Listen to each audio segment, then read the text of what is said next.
You don't belong here, boy. Victoria Harrington's diamond ring caught the light as she blocked Marcus Johnson's path. The help entrance is around back. Marcus stood perfectly still in his Tom Ford suit.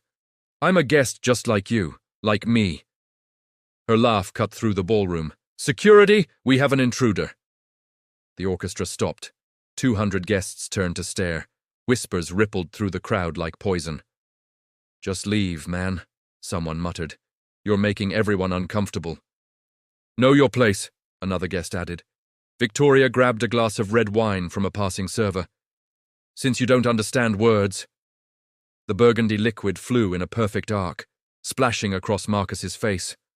Wine dripped onto his white vest like blood. The crowd gasped, some laughed. Phones appeared everywhere, recording his humiliation. Marcus didn't flinch. That was what unsettled the room most, not the wine, not the insult, but the way he stood there, calm, unmoving, as if the moment had already passed for him. The violinist lowered her bow. Conversations dissolved into uneasy silence. A few guests shifted uncomfortably, suddenly aware they were witnesses, not just spectators. Others leaned forward, eager, sensing scandal. At events like this, cruelty was entertainment, so long as it happened to someone else. Victoria Harrington straightened her shoulders, satisfied. This was her world. The annual Harrington Autumn Gala was invitation only, legacy only. Old families, old money, old rules. And she enforced them personally. Marcus Johnson slowly lifted his eyes. They weren't angry, they weren't hurt, they were calculating. He reached into his pocket and removed a folded white handkerchief, dabbing the wine from his cheek with deliberate care. Each motion was unhurried, almost ceremonial. When he finished, the stain remained, deep red against crisp white. Is this necessary? Richard Harrington asked at last, his voice tight. Victoria didn't look at her husband. People need to learn, she said lightly. If we don't correct them, they start getting ideas. Marcus finally spoke, quietly. You might want to remember this moment, he said. Victoria laughed again. Is that supposed to scare me? No, Marcus replied. It's supposed to warn you. A security guard approached, uncertain. Sir, ma'am, maybe we should step aside. Marcus raised one finger, stopping him. My name is Marcus Johnson, he said, loud enough for those nearby to hear. And I was invited. Victoria rolled her eyes. Of course you were. His phone vibrated in his hand, then again, and again. He glanced down briefly. Missed calls filled the screen. Executives, board members, numbers marked urgent. Marcus slipped the phone back into his pocket and looked at Victoria one last time. You just turned a private insult, he said calmly, into a public mistake. He turned and walked toward the exit. Behind him, the whispers grew louder. Someone murmured, Who is that guy? And for the first time that evening, Victoria Harrington felt something unfamiliar settle in her chest. Unease. Victoria thought she'd embarrassed a nobody. What she didn't know was that the man she humiliated controlled the deal holding her family's empire together, and it was already starting to unravel. Marcus didn't rush as he stepped out of the ballroom. The cold night air outside the Ritz-Carlton brushed against his face, mixing with the faint scent of spilled wine still clinging to his jacket. Inside, the gala stumbled back to life. Forced laughter, nervous clinking glasses, the orchestra restarting as if nothing had happened. Events like this thrived on denial, pretend long enough, and consequences felt optional. Marcus paused at the top of the marble steps. His phone vibrated again, then again. He finally looked. 112 missed calls. Texts stacked so fast the screen struggled to refresh. Where are you? The video is everywhere. We need to talk. Now. Board emergency call in 10 minutes. Marcus exhaled slowly. So it had begun. Inside the ballroom, Victoria Harrington was still basking in approval. Several guests had murmured polite reassurances. She went too far, but honestly. Others avoided her gaze entirely. A few, braver than most, quietly slipped away. Reputation was contagious, and tonight, hers was starting to smell dangerous. Richard Harrington leaned toward her. That wasn't smart.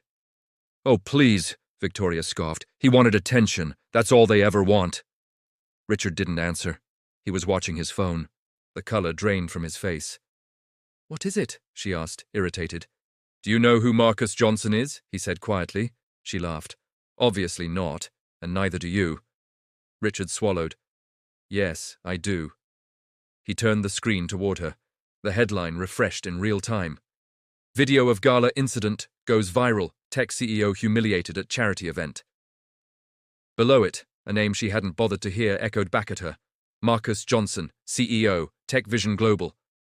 Victoria frowned. "That doesn't mean anything," Richard's voice dropped. "It means everything." Across the city, screens lit up in boardrooms, apartments, late-night newsrooms.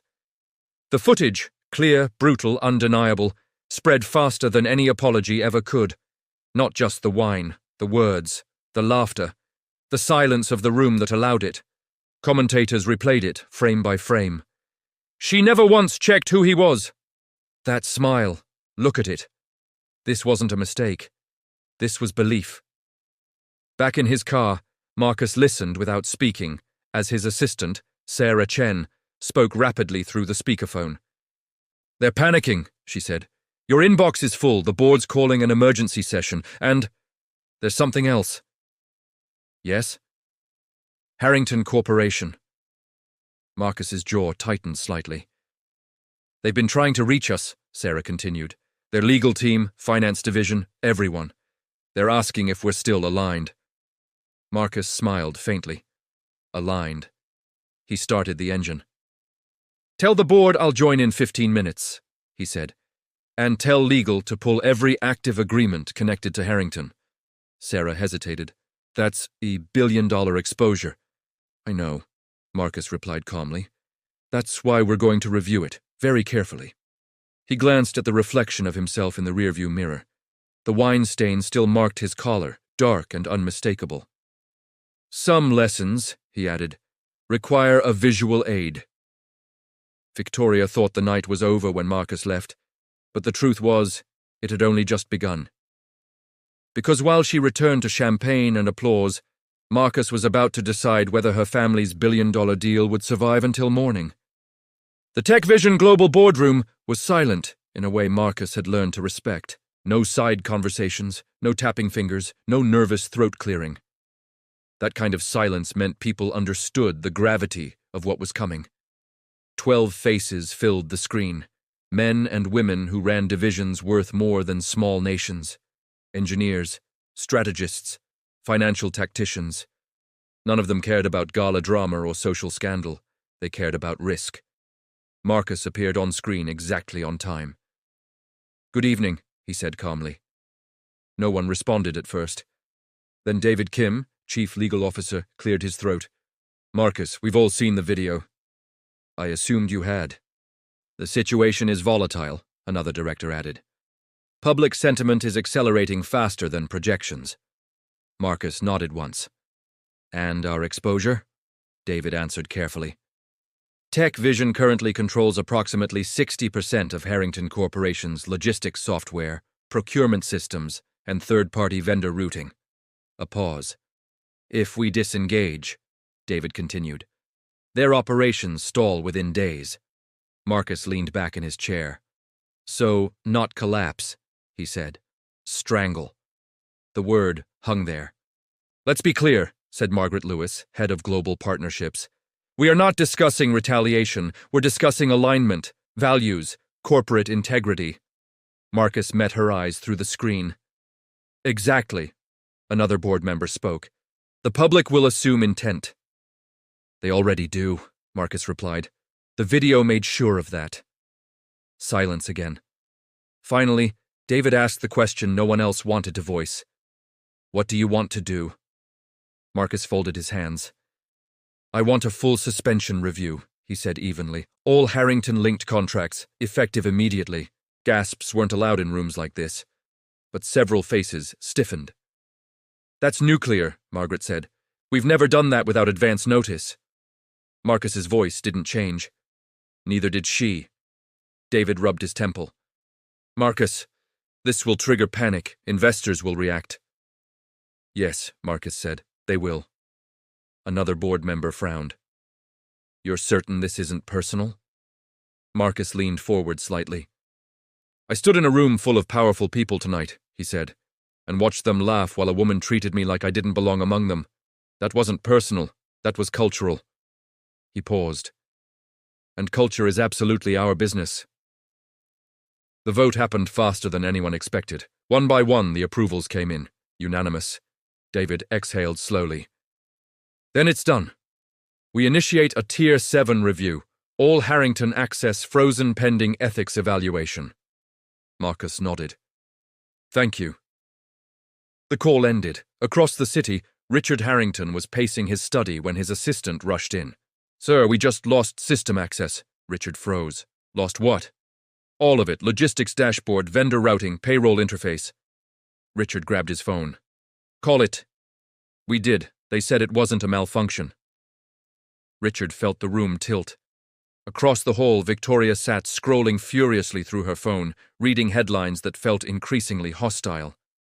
This is ridiculous, she snapped. They're acting like I committed a crime. Richard stopped in front of her. You humiliated the man who controls our infrastructure, she waved him off. So, he's one executive. No, Richard said quietly, he's the executive. Her phone buzzed, then buzzed again. A message from their CFO appeared. Emergency board meeting. Now. Victoria finally looked up. What's happening? She asked. Richard stared at the wall. The deal, he said slowly, might already be dead. Victoria still believed this was about hurt feelings and bad press. But inside TechVision, the machinery had already shifted. And by the time she understood what Marcus had set in motion, her family's billion-dollar deal would be beyond saving. By midnight, the phones at Harrington Corporation hadn't stopped ringing. Executives spoke in clipped sentences. Assistants whispered behind closed doors. Screens glowed red with alerts. System freezes, delayed shipments, stalled approvals. Nothing catastrophic yet, but enough to feel it, like a tremor before the quake. Richard Harrington sat at the head of the conference table, jacket off, tie loosened, eyes fixed on the projection screen. Around him, his leadership team stared back in disbelief. This is temporary, the COO insisted. TechVision can't just pull the plug without notice. They didn't pull it, the CFO replied quietly. They froze it. Richard clenched his jaw. There's a difference. There won't be in 48 hours, she said. If vendors can't route, projects stall. If projects stall, banks get nervous. Someone else added, Pacific Heights alone depends on their logistics pipeline. Richard's chest tightened. The Pacific Heights project wasn't just another development. It was the crown jewel. The one that would secure their legacy, ensure their grandchildren would never have to ask permission from anyone. And it was built on TechVision's infrastructure. What about public response? Richard asked. The communications director hesitated. It's, not good. She clicked the remote. The video filled the screen again. Victoria's voice echoed through the speakers, sharp, dismissive, unmistakable. The whine arced through the air in slow motion. Marcus's stillness afterward felt heavier with each replay. The room was silent. Social sentiment is overwhelmingly negative, the director continued. Major partners are asking questions, quietly. Quietly for now, the CFO said. That won't last. Richard closed his eyes. Across town, Marcus stood in his office, city lights reflecting off the glass behind him. Sarah Chen stood nearby, tablet in hand. They're scrambling, she said. Internal chatter suggests panic. Good, Marcus replied. Sarah studied him. Are you sure you want to escalate? Marcus turned to face her. When people like Victoria Harrington behave that way, he said, it's because escalation has never had consequences. He looked back at the city. Tonight, it does. Sarah hesitated. The press wants a statement. Not yet. But silence can be interpreted as dignity, Marcus finished. Let the footage speak. His phone rang. Richard Harrington. Marcus let it ring once, twice, then answered. Marcus, Richard said quickly, forced calm, barely masking strain. We need to talk. I'm listening. There's been a misunderstanding. My wife, she overstepped. Marcus said nothing. Richard pressed on. We value our partnership, decades of trust. Surely we can resolve this privately. Privately? Marcus repeated. Your wife made it public. Richard swallowed. What do you want? Marcus paused. I want you to understand something, he said evenly. This isn't about an apology. It's about what was revealed when no one thought there would be consequences. Richard's voice sharpened. You're jeopardizing thousands of jobs.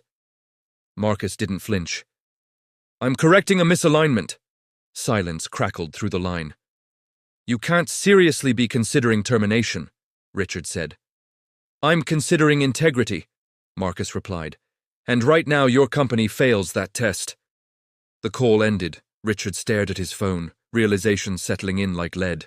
Across the house, Victoria sat alone, scrolling endlessly. The comments were no longer mocking, they were furious. Sponsors pulling out. Invitations rescinded. Names she once dismissed now condemning her. She looked up when Richard entered. They're overreacting, she said defensively. Richard didn't respond. He simply turned the television on. A breaking news banner flashed across the screen. Tech Vision Global initiates ethics review into Harrington Corporation. Victoria's breath caught. What does that mean? She asked. Richard's voice was hollow. It means, he said slowly, the man you humiliated has more power than everyone in this house combined. Victoria finally realized this wasn't a scandal she could laugh off. But by the time the truth sank in, Marcus had already taken the next step, one that would turn panic into collapse. Morning arrived, without mercy. Sunlight poured through the floor-to-ceiling windows of Harrington Corporation's headquarters, illuminating a room that felt nothing like morning. No coffee, no pleasantries, just tension thick enough to taste. The CFO spoke first. We've lost Pacific Capital. Richard Harrington's head snapped up. Lost how? They froze the credit line at 6 a.m., pending risk reassessment. The words landed like a punch. Pacific Capital wasn't optional funding. It was the artery that kept cash flowing between projects. Without it, payroll became a question, not a guarantee. How long do we have? Richard asked. Best case, she said carefully. 2 weeks. Someone muttered. Worst case? The CFO didn't answer.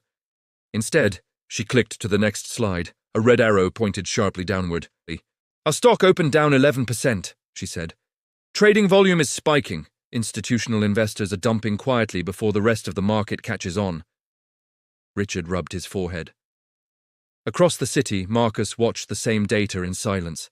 Sarah stood beside him, eyes moving rapidly between screens. It's accelerating, she said. Faster than projections. Marcus nodded once. Any word from vendors? Yes, Sarah replied. 3 suppliers have requested ethics reviews of their own. They don't want to be seen on the wrong side of this. Marcus allowed himself a brief, humorless smile. At Harrington headquarters, the meeting spiraled. Can we issue a statement? One executive asked. A denial? An apology? To whom? The communications director shot back. And for what? The video speaks for itself. Richard finally raised his hand. Enough. The room fell silent. We need Marcus Johnson, he said. A pause. You want to call him again? Someone asked carefully. Richard stood. No, I'm going to him.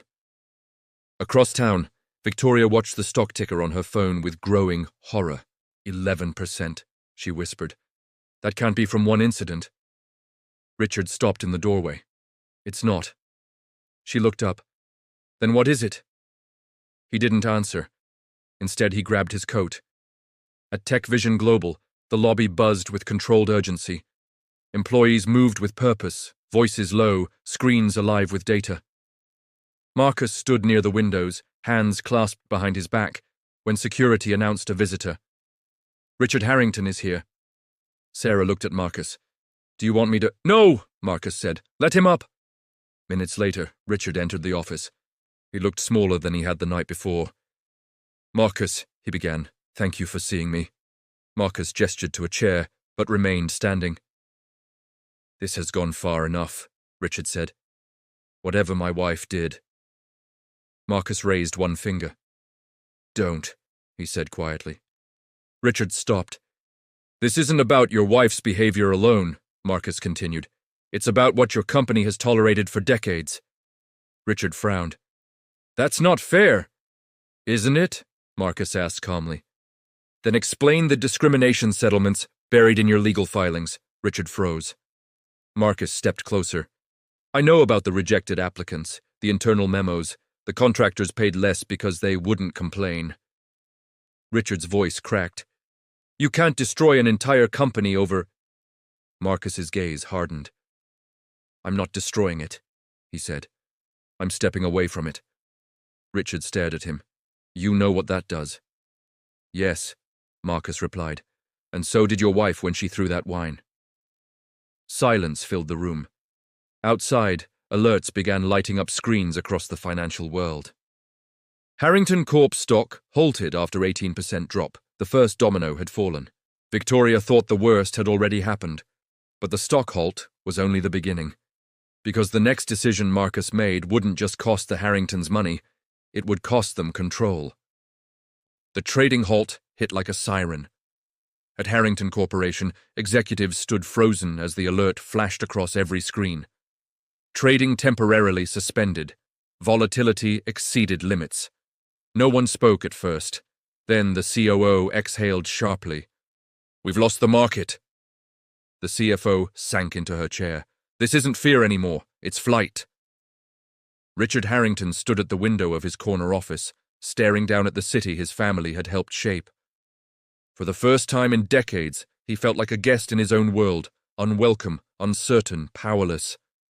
His phone rang again. Another bank. Another review. Another polite warning disguised as concern. Across town, Marcus sat at his desk as Sarah read updates aloud. 2 pension funds have suspended exposure, she said, and 3 suppliers just formally exited. Marcus nodded. Expected. Sarah hesitated. They're bleeding fast. Yes, Marcus replied, because confidence is oxygen. He stood, adjusting his cuff. And once it's gone, he added, nothing breathes. At the Harrington estate, Victoria paced the living room. Television muted, but impossible to ignore. Her phone buzzed with messages she no longer opened. Say something, she snapped as Richard entered. He looked at her for a long moment. Do you know what you did? He asked quietly. I defended our world, she shot back. You taught me that. No, Richard said. I taught you discretion. She scoffed. You're blaming me? Yes, he said. The words stunned her. You exposed us, he continued. You reminded the world who we really are. Victoria's voice trembled. I was protecting our place.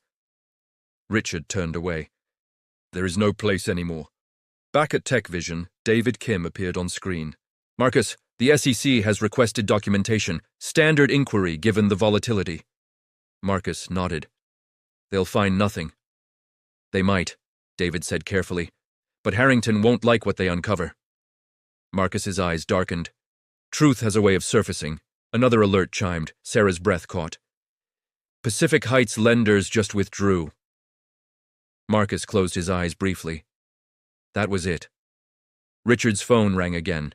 This time, the caller ID made his stomach drop. Board chairman, he answered. Richard, the voice said coldly. We've convened without you. Richard swallowed. I'm on my way. You're too late, the chairman replied. The board has voted.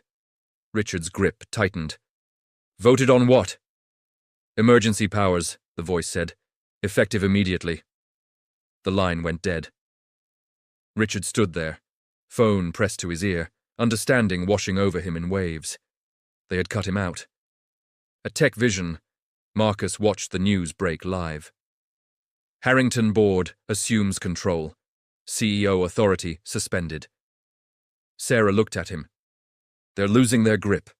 Marcus nodded slowly. Power, he said, is never taken in one move. He turned toward the window, the city glowing below. It slips, he continued, one decision at a time.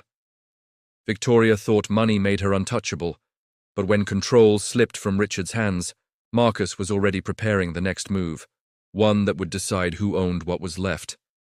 By the time the sun dipped below the skyline, Harrington Corporation was no longer in charge of itself.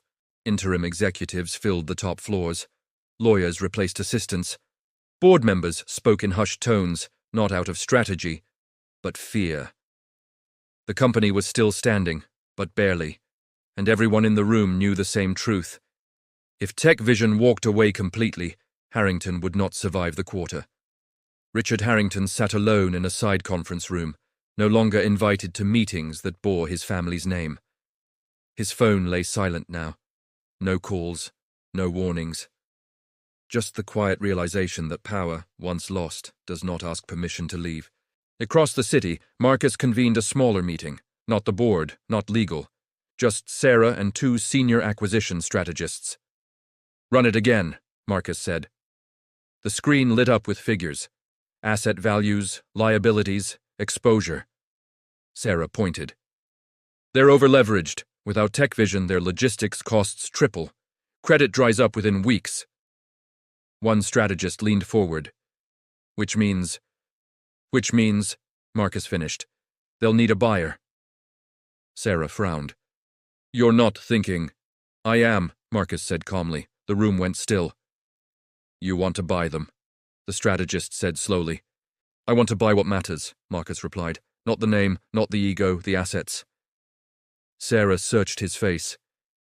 "You'd own the company that tried to humiliate you." Marcus met her gaze. "No, I'd transform it." Within the hour, a sealed proposal left Tech Vision's legal department. Destination, Harrington Corporation Board of Directors. At Harrington headquarters, the interim chairman read the document twice, then a third time. "This can't be serious," someone muttered. The chairman looked up. "It's very serious." Richard was summoned, not as CEO but as a courtesy. He read the offer in silence. 10 cents on the dollar, full assumption of debt, immediate restructuring. Retention guarantees for employees. And one final clause, understated but unmistakable. Leadership transition subject to permanent change. Richard's hands trembled. "He's taking everything," someone whispered. "No," the chairman corrected. "He's saving what's left." At the Harrington estate, Victoria sat staring at her phone when Richard returned. "What now?" she asked sharply. He placed the document on the table. "Now," he said quietly, "we beg." Victoria read the first page. Then the second. Her face drained of color. "He can't do this!" "He already has." She looked up. "You're going to fight this?" Richard shook his head slowly. "No," he said. "I'm going to accept it." Her voice rose. "You'd hand our family's company to him?" Richard met her eyes, tired beyond anger. "You handed it to him the moment you decided he didn't belong in the room." Across the city, Marcus watched the acceptance confirmation arrive. He didn't smile. He simply closed his laptop. "Schedule the announcement," he said. Sarah exhaled. "This changes everything." Marcus nodded. "Yes," he said, "and tomorrow everyone will know it." Victoria thought humiliation was the end, but the real shock was just beginning. Because the man she tried to erase was about to own the company that once bowed to her name. The press conference was scheduled for noon. Every major outlet showed up. Cameras lined the marble foyer of Tech Vision Global, reporters whispering into headsets, producers counting down segments. This wasn't celebrity gossip or political theater. This was money, power, control shifting hands in real time. Marcus Johnson stepped to the podium exactly on time. No dramatic entrance, no entourage, just presence. Behind him, the Tech Vision logo glowed softly against a neutral backdrop. To his right stood Sarah Chen, calm and composed. To his left, a single empty chair, deliberate, symbolic. Marcus waited until the room quieted. 48 hours ago, he began, I attended a charity event as an invited guest. The footage appeared on the screens behind him. The wine, the laughter, the silence. A murmur rippled through the room. What happened that night wasn't just an insult, Marcus continued. It was a revelation. Hands shot up. Mr. Johnson, is this about revenge? A reporter shouted. Marcus shook his head. No, this is about alignment. He clicked the remote. A new slide appeared. Tech Vision Global. Strategic Acquisition Announcement. Gasps followed. We have reached an agreement to acquire the core assets of Harrington Corporation, Marcus said calmly. This includes their residential portfolio, commercial developments, and operational infrastructure. A reporter stood. At what cost? Marcus met her gaze. At a price reflecting reality, another voice called out. Does this mean the Harrington family is out? Yes, Marcus replied simply. Across town, Victoria watched the broadcast in stunned silence. Richard sat beside her, unmoving. He's erasing us, she whispered. No, Richard said quietly. He's correcting us. Back at the podium, Marcus continued. This acquisition is not about punishment, it's about repair. He paused. For decades, opportunities were denied quietly. Decisions were justified privately. Today, that ends publicly. Sarah stepped forward, handing him a folder. Every employee will be retained, Marcus said. Every contract will be reviewed. And every leadership position will be filled based on merit, not proximity to power. The room erupted in questions. What about Victoria Harrington? Will there be consequences? Is this personal? Marcus raised one hand. I don't need to speak about individuals, he said. Their actions spoke loudly enough. The conference ended as quickly as it began. Within minutes, headlines flooded the world. Black tech CEO acquires billion-dollar empire after viral incident. Harrington dynasty collapses. New leadership takes control. At the Harrington estate, Victoria threw her phone onto the couch. This isn't fair, she said, voice breaking. Richard didn't answer. He was watching Marcus speak again, replayed on another channel, calm, controlled, unshaken. For the first time, Victoria understood something she never had before. Power didn't need to raise its voice. It just needed to decide. Victoria thought losing the company was the worst possible outcome. But what Marcus planned to do with it next would ensure her name was remembered for all the wrong reasons. The takeover was official by morning. Legal filings finalized, asset transfers confirmed. Harrington Corporation, once a symbol of inherited power, now operated under Tech Vision stewardship. The name still existed, but only on paper. Authority had already moved on. Marcus arrived early. The former Harrington headquarters felt different in daylight. The same polished floors, the same towering glass. But the air was lighter, as if the building itself sensed release. Employees gathered quietly in common areas, watching, waiting. Marcus stood before them without notes. I won't waste your time, he said. You've lived through uncertainty. That ends today. Murmurs rippled through the crowd. Every job is safe, he continued. Every role will be evaluated fairly, and every voice will be heard. Applause broke out, hesitant at first, then sincere. In a corner office, Richard Harrington packed personal items into a box. Photos, awards, framed headlines from decades past. Each one felt smaller now. A knock sounded. He looked up to see Marcus standing in the doorway. I thought you'd want privacy, Marcus said. Richard nodded. I appreciate that. Silence settled between them. You know, Richard said finally, I built something real. Marcus didn't argue. You also protected it in ways that hurt people. Richard's shoulders sagged. I didn't see it. That, Marcus said, was the privilege. Elsewhere in the building, Sarah received an alert. Marcus, she said quietly, handing him a tablet. The screen showed a time-stamped video file. Subject, Harrington, internal audio. Where did this come from? Marcus asked. Anonymous source, Sarah replied. Former employee, says there's more. Marcus pressed play. Victoria's voice filled the room, clear, unguarded. We can't let them in, it changes the entire tone. Property values depend on who we allow. A pause. Find a reason. There's always a reason. Sarah's hand tightened around the tablet. The audio continued. More remarks, more intent, not just prejudice, policy. Marcus closed his eyes briefly. At the Harrington estate, Victoria sat alone when the news alert arrived. New recordings. Surface.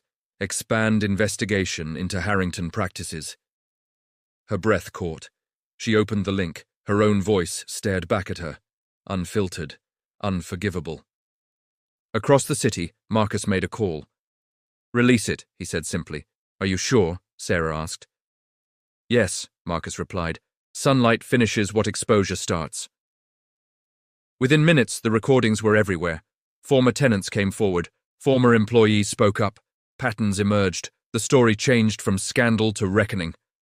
At the estate, Richard watched the footage in silence.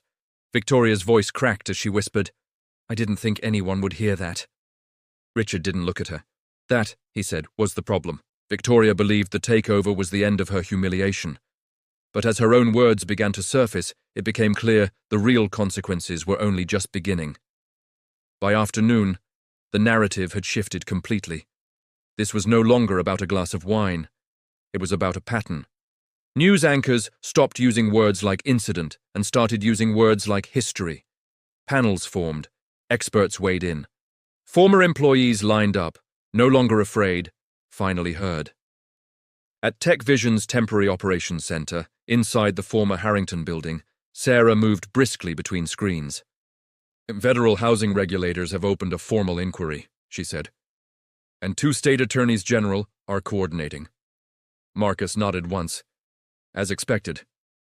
They're asking for cooperation." "They'll have it." Across town, Victoria Harrington sat at her kitchen table, hands wrapped around a mug that had long gone cold. Her phone buzzed constantly, but she didn't answer. She didn't need to. The television said enough. Systemic discrimination spanning decades. Recordings suggest intentional exclusion. Lawsuits expected.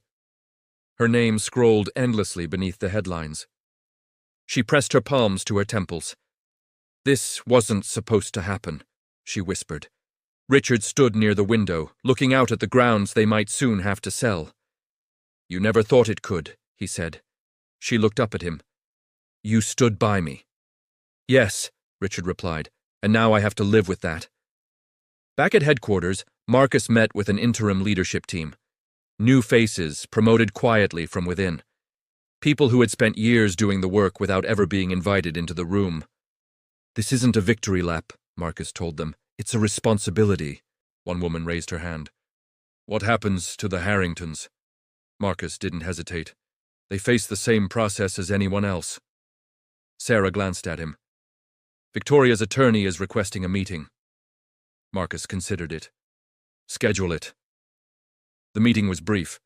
Victoria arrived without jewelry, without confidence, without the certainty that once wrapped around her like armor. She sat across from Marcus, hands folded tightly.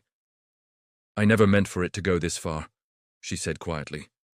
Marcus regarded her calmly. "It went exactly as far as it was always headed." Tears welled in her eyes. "I'm sorry."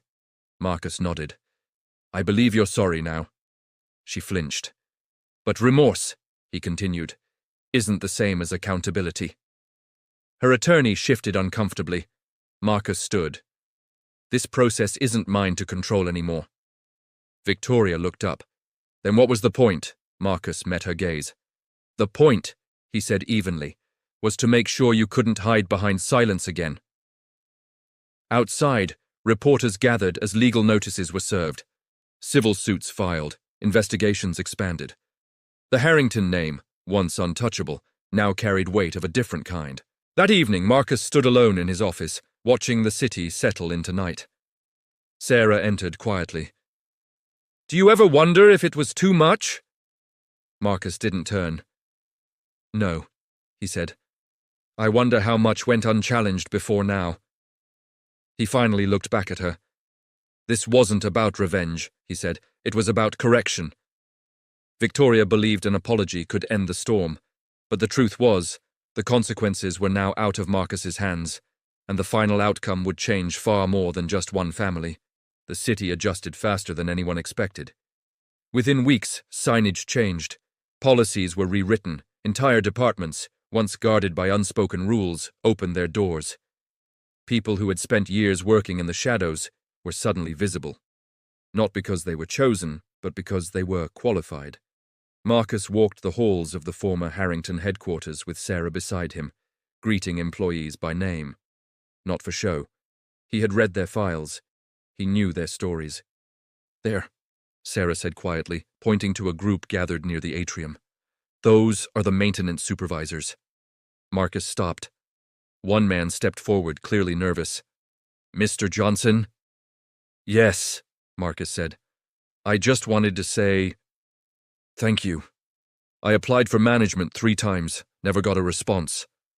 Marcus nodded. "You have one now." The man blinked. "I do?" Sarah handed him a folder. Inside was an offer letter. His hands shook. Elsewhere, similar moments unfolded. Promotions long overdue. Raises that should have happened years ago. People returning home to tell families that the ceiling they'd been pressing against had finally lifted. Across town, Victoria Harrington sat in a quiet office, surrounded by attorneys. Her accounts were frozen. Her calendar was empty. Her reputation, once curated, now permanently altered. "They want a public statement," her lawyer said. Victoria stared at the wall. "No," she said softly. "No more statements." Richard visited her once. He looked older. "This is where we part," he said. She nodded. "I know." At TechVision, Marcus addressed the full workforce via livestream. "I didn't come here to replace one hierarchy with another," he said. "I came to remove the idea that hierarchy should exist at all." Faces filled the screens, thousands of them. "This company will be judged not by what it says, but by who it serves." Applause erupted. Afterwards, Sarah found Marcus on the balcony overlooking the city. "They're calling it a model," she said. "Case studies, panels, even competitors are watching." Marcus smiled faintly. "Good." She hesitated. "And you? What about me?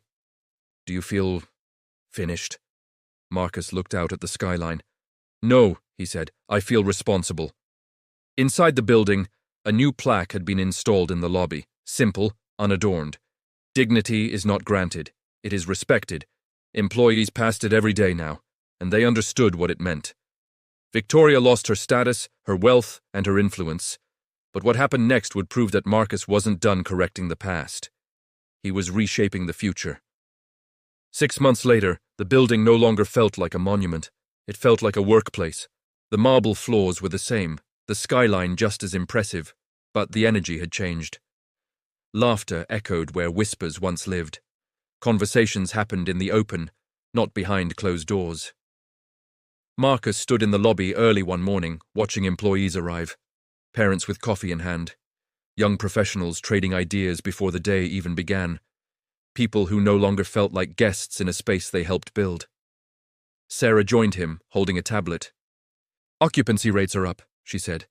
"Employee retention is the highest we've ever recorded, and community housing approvals just cleared." Marcus nodded. "Good." Across town, Victoria Harrington stepped off a bus and into a modest office building. No cameras, no attention, just a clipboard handed to her by a coordinator.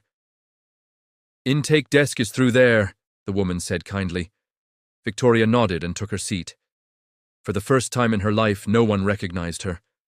At headquarters, Marcus addressed a small gathering in the atrium. No press, no announcements, just people. "This building once stood for exclusion," he said. "Today it stands for access." Applause filled the space. Later, Sarah found him in his office. "Do you ever think about that night?" she asked. Marcus smiled slightly. "Only as a reminder." She nodded. "Of what?" "That dignity doesn't announce itself," he said. "It waits." Outside, the city moved forward. Deals were made, stories faded. But one thing remained. The empire built on silence had fallen, and something stronger, something fairer, stood in its place. Marcus turned off the lights and headed home. Tomorrow, there would be more work to do. There always was. One glass of wine exposed an entire system, but it took courage, restraint, and resolve to rebuild it. And somewhere, someone watching learned that power doesn't belong to those who inherit it, but to those who choose to use it wisely. Time did what headlines never could. It slowed everything down. A year after the gala, the story was no longer trending. but its consequences were everywhere. Policies rewritten across industries. Boardrooms re-examining partnerships. Quiet changes made not out of morality but caution.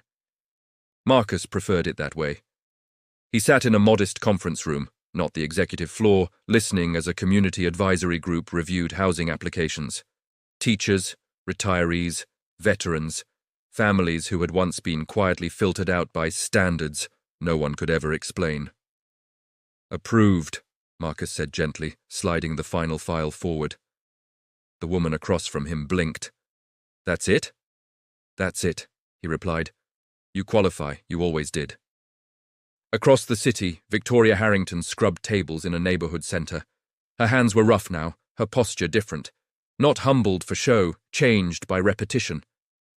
One afternoon, an elderly man approached her desk. "You new here?" he asked kindly. She nodded. "Relatively."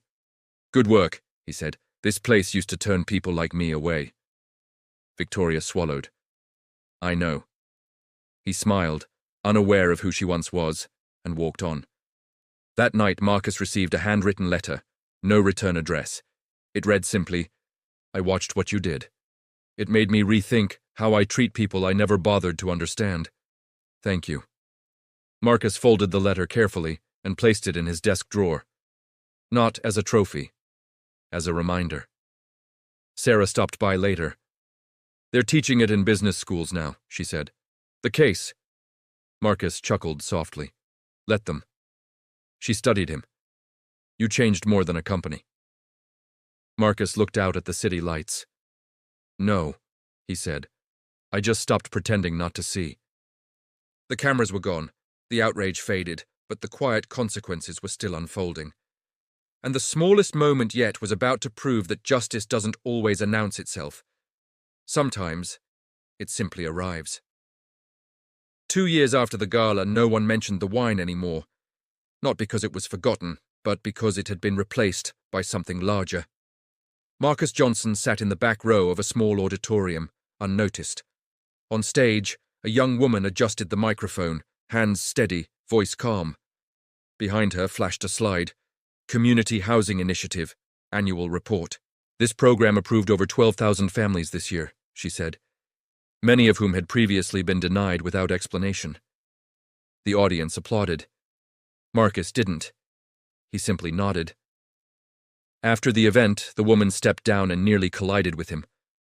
"Oh, sorry, sir." "No trouble at all," Marcus said, smiling. She studied his face, then froze. "Wait.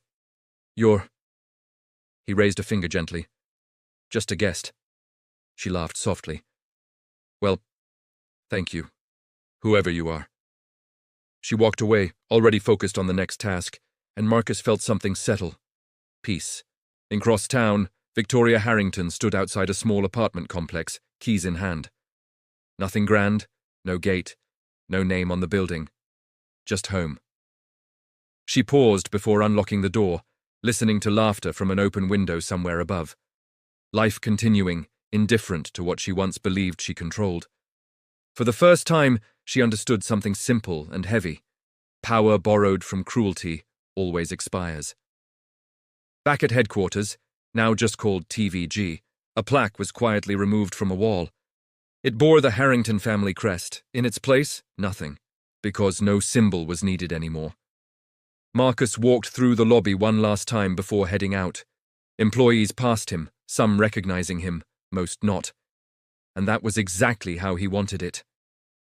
At the door, Sarah caught up to him. "Any regrets?" she asked. Marcus considered the question. "No," he said, "only reminders." "Of what?" "That the measure of a man isn't what he takes when he's insulted," Marcus replied, opening the door, "but what he builds when he's given the chance." Outside, the city moved on.